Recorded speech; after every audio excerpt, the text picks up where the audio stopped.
Okay, so for the fact, Ernest Haeckel, Ernest Haeckel,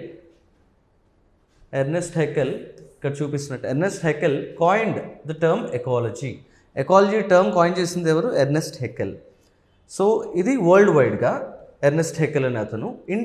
India specific అయితే రామ్దియో మిశ్రా, చాలా important ఇది. రామ్దియో మిశ్రా గారు, Ramdeo Mishra is referred as the father of ecology. అంటే father of Indian ecology ఎవరు? Ramdeo Mishra.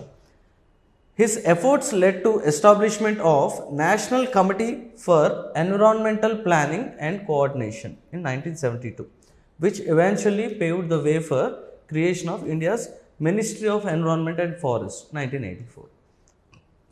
Okay, so Ramdev Mishra గారి ప్రోద్బలం వల్ల మనకి ఈ కమిటీ అనేది ఫామ్ అవ్వడం జరిగింది, national committee to environmental planning and coordination in 1972. And it eventually paved the way for the creation of ministry, environment ministry. మనకి ఈ ఎఫర్ట్స్ ద్వారా మనకి ఎన్విరాన్మెంట్ మినిస్ట్రీ అనేది 1984లో ఏర్పడటం జరిగింది. ఓకే.